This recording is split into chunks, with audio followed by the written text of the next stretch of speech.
যুগৰ গুপ্ত হৰি নামনি জৰা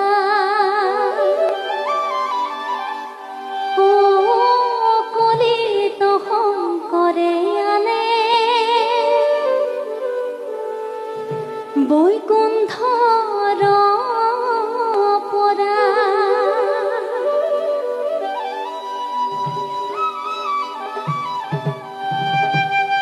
শ্ৰৱণ কীৰ্তন কৰা